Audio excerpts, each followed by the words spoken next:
嗨，大家好！现在新年应该算是过了吗？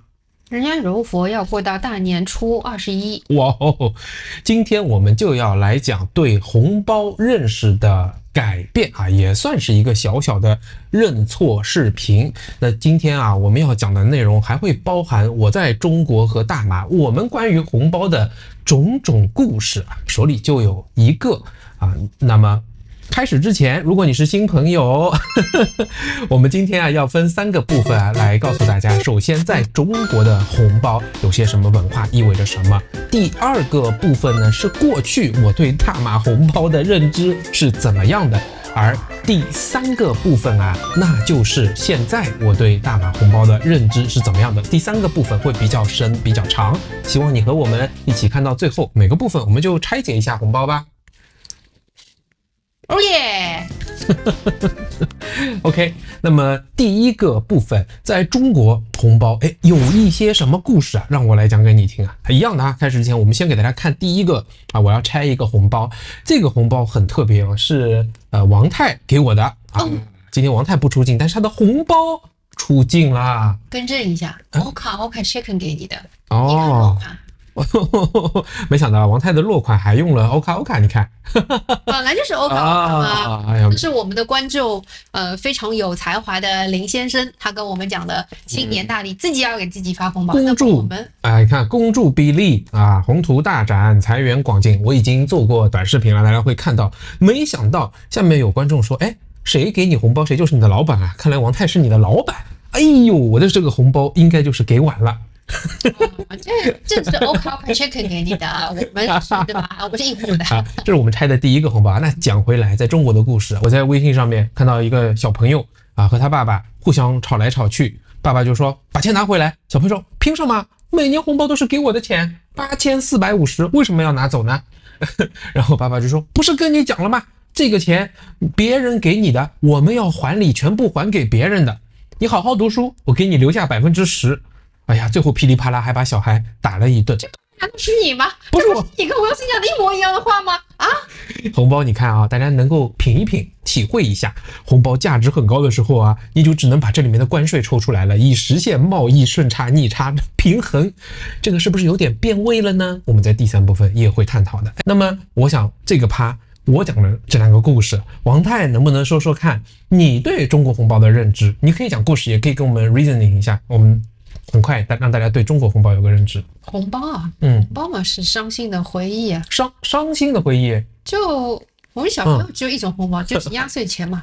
那每年的压岁钱，我小时候都没有办法去节流的，全部都是要上交的。就爸妈总是一个非常体面的、光鲜的理由告诉我说，帮你都存起来，以后你结婚的时候给你，对吧？然后从小到大的话，这个钱啊，真的一分不留哦。到我结婚的时候，我妈就给你了，大概一共是人民币6000多块钱吧。哦呦，真的是给你了，你看的时候是不是？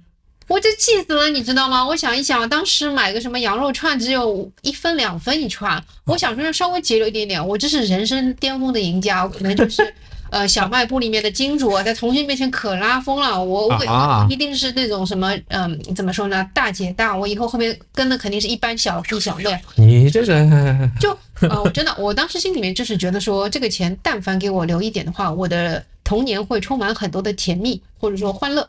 那么是因为很大的遗憾，没有让你享受到童年嘛？对。然后等你长大了，结婚的时候也才6000。可是换一种思路，那时候你跟你爸说，老爸啊，红包帮我去买美股啊，他帮你买了微软，帮你买了苹果，到现在可能就100万了。说了，我们家Wilson就是富2代了，我是富1代了。我们开玩笑，但是大家对中国红包的数量和这个因为这么大的数量没有办法给小孩这些事实，应该都有了一些认知吧。还有我印象比较深刻的中国红包，就从小到大收到的时候，基本上大家后面都会写是谁给你的。然后我的爷爷比较有特色，每年就是雷打不动的，就是这个数字的钱，从来不会因为通货膨胀加一点，但是他每年改变的就是背后写的这个字，而且是每年比一年写的多，基本上呢就是天天向上，好好学习。主基调就这个听爸爸妈妈的话。这个是有的 OK， 也是包括一些我们欢乐的回忆啊。好，那么讲完这一个部分呢，我们就来说第2个部分，过去啊，在过去2年之中，我们对大马红包有了些什么认识？听完这个啊，你再知道我们从中国过来，听完这个你就知道，哎，我们现在有了一些什么认识，发生了什么转变，一个是身体的转变，那么这个就是脑袋的转变。哎，那么一样的啊，在开始就讲我们这个第2趴之前，我们来看一下其中的一份红包，这个红包又有一些故事了。王太，你能不能来说一下？哦，这两个很好玩，这个我给大家看一下啊，这个是吗？这个大家看一下奥利布的欧卡，哎呀，我们大厨又给我们的，对呀，是我们的合作伙伴给我们的哈。合伙人开这个复工以后跑到厨房，他说啊，来呀，恭喜发财啊！我说好，我们一起加油干，对不对？对，这是他给我们的，一个还蛮厚的啊，我们2个都有，也很漂亮。哎，那么这个呢，这也有关联吗？对，这是我们去利明达过新年的时候，去另外一个朋友的婆家，然后她的婆婆一位年纪一位长辈，他就拿过来3个红包，你一个我一个 Wilson 一个，我说不，我们已经结婚了，我们已经结婚了，没有关系的，他说第一次来你们都要有的，然后我们也有，我就是非常非常的惊喜，然后又开心，但是又很羞愧，就是大家看到吗？我们有情绪的变化，但我们还是 happily take it。对，为什么呢？这个跟大马红包有关系，这就是我们的第2趴。好，王太，你说说看，刚到了大马之后，我们原先对大马红包有些什么认识？以前是完全不了解，只是发现说，怎么小孩子简直像一个招财童子一样。第1年去了朋友家里，素不相识的一屋子的大人们见到他，就是每一家都给他红包。而且我们这个朋友他们非常慷慨哦，他们有一些长辈给的红包，还有我们有拿到50块、100块的这个样子。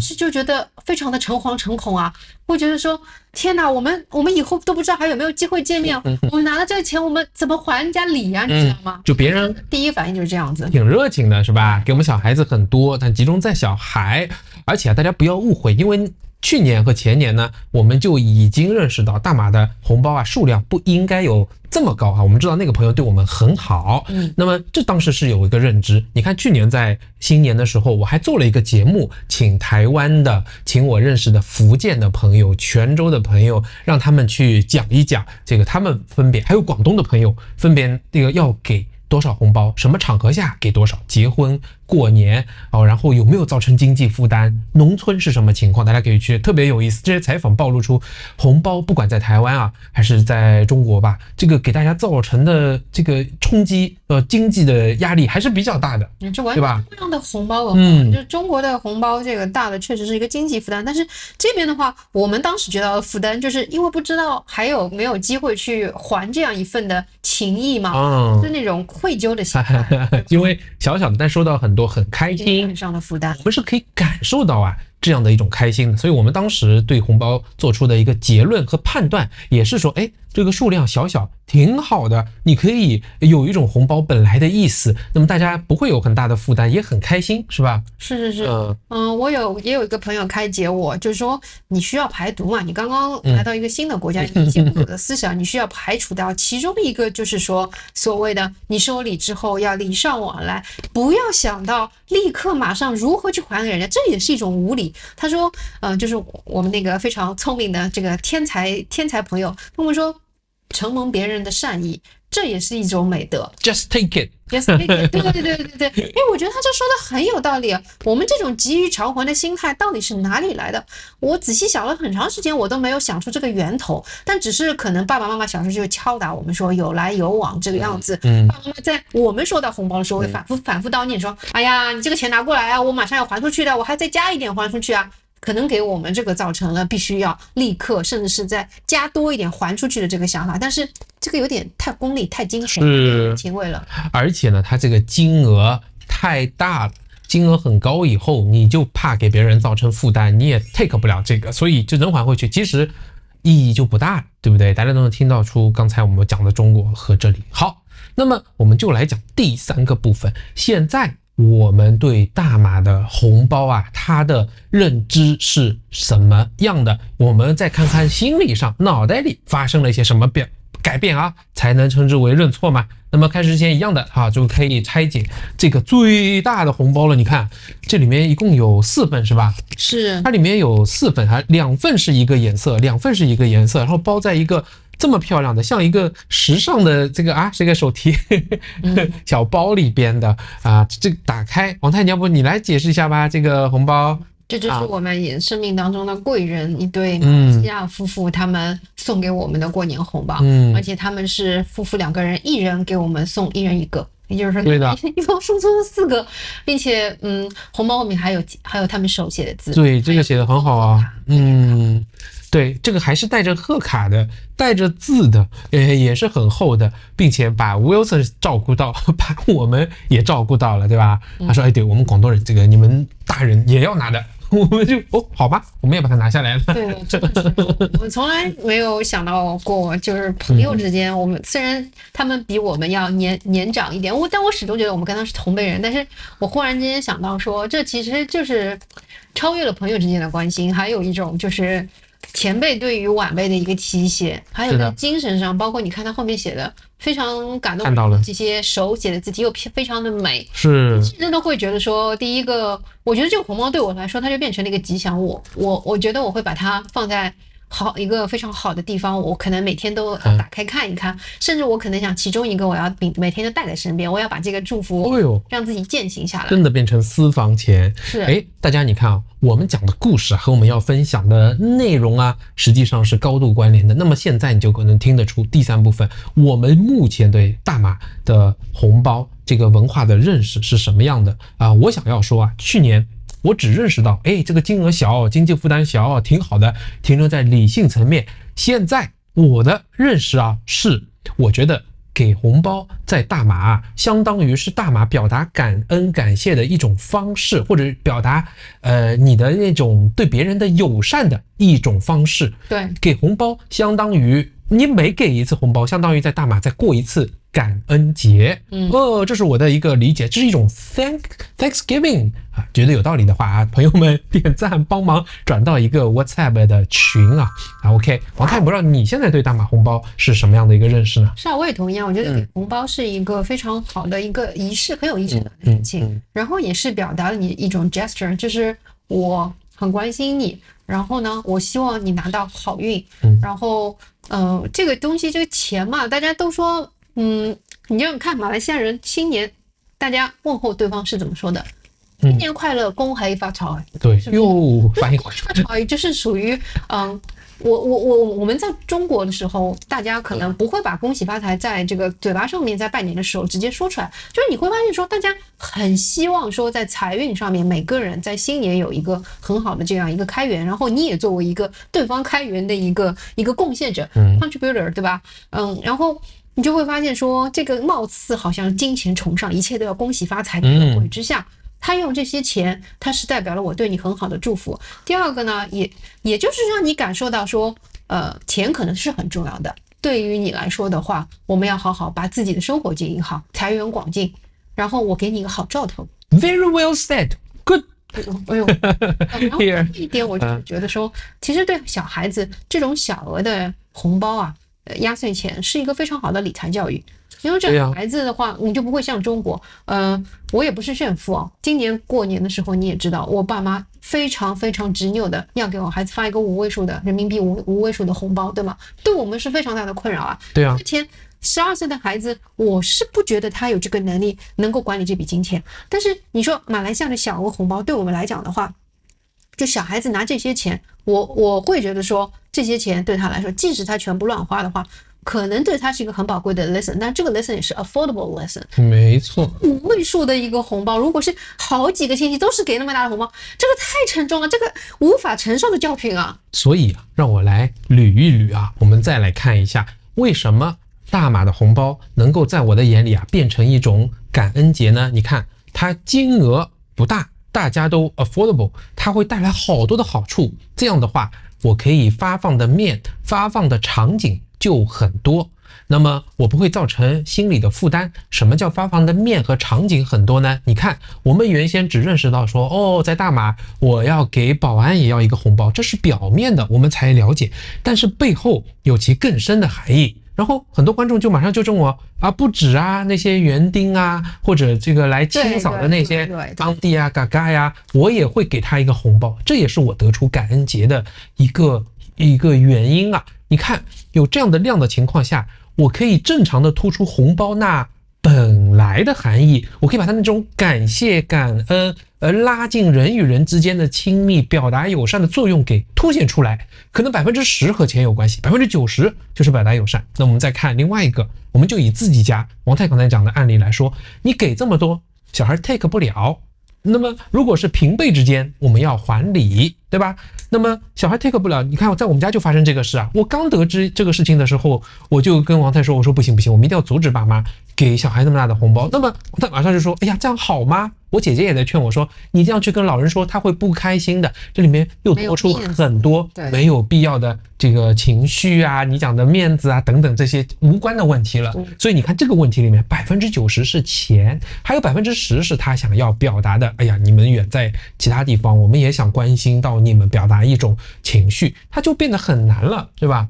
而且我就发现这个事情，你别说，在中国挺普遍的。什么事情呢？是我们观众朋友也指出了，我们自己生活到现在也意识到了。我们就以吃饭这个事情来说，在中国，冷菜如果是10个人吃饭冷菜要10个以上，1比1还要再多一点。热菜又是10个以上，汤点心甜点什么上完30-40个菜。很多大马人看起来觉得浪费，我其实看过大马人现在新年大家聚在一起了，就简简单单的嘛，对吧？我们看那个幸运号不也是吗？这个一桌好像也没有很多，咱们去朋友家，搞一些烧烤啊，做一些自助餐啊。关键呢，在这种情况下，它和红包一样量少，那我把焦点，我把他的注意力就放在大家庆祝玩乐去享受这个新年上面，是啊，对吧？我觉得大马好多事情都是这样的。那么一旦你把这个面子，把他那个金钱，把这个负担变大以后，他完全就变形了，背离了他本来的含义。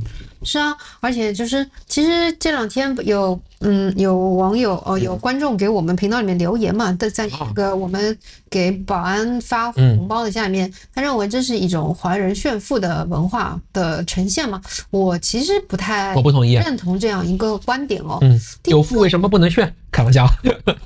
OK， 首先我觉得这是一个小钱嘛。第二个，这个为了10块20块撑天了，咱们说破，就算是50块。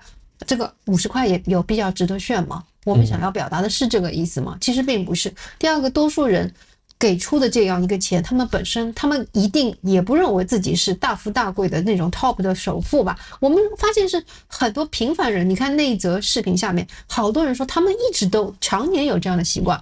那还有的朋友说会顾及这些保安们的感受嘛，有的时候送个小红包的时候，还会来一个杆，然后加一个100号。或者就只送杆或者100号，你说这个东西是表达什么？我觉得就是一个情谊啊。对，一个事情当然不会只有一面不会像那位朋友说的只是炫富只是给钱，也不会像我们理想当中的只是表达某一种情绪，它很难，因为它确实有钱包含在里面。但是你看在大马这个形式组合的就很好，把这个事情拆开，它的 first order 最重要的事情就是表达善意， secondary 的 order 才是说涉及到一些钱，那是没有办法。但你要看一个事情的主要的宏旨是什么，它最重要的事情是什么，你才能了解这个事情的本质是什么。你说这给保安，然后给一些熟识的这些熟识的这种服务人员这些钱，我觉得对他们来说这些钱微不足道，但是它是锦上添花的。我们不应该就是做这些给人家做锦上添花事的人吗？行。那么中国为什么又会变形呢？我们当然有很多我自己王太的思考，我们以后再来说，这个单独就可以做一场很长的直播了。关于红包，你怎么看？你怎么认可它背后的文化呢？你有些什么很好的习惯？故事我们也爱听故事，我们就一起来分享吧。我想这个红包你录好节目还得还给我，就像我说的，我钱包里要放一个，我们车里面要放一个，枕头下面要压一个，还有我的书桌上也要放一个。其实我现在慢慢发现欧卡也是一种红包，因为很多观众买来他都是表达善意，是，对吧？他说我在德国，但是我的妹妹过生日，我要跟她买一份礼物，是我要给他们手写卡片。其实每次收到这种委托都很动容，今天我们还发了2个，都是这个样子的。哇，真的替那个自己的亲友去订的。哇，太棒了，太棒了！所以大家看我现在在这个描述栏下面我会说 For love we deliver。OK， 马上大家节喽！今天我们送出去冷链的都是想要在元宵上跟大家享用的。好，大家节日快乐！真的祝贺大家过了一个不错的新年哦！谢谢大家，拜拜。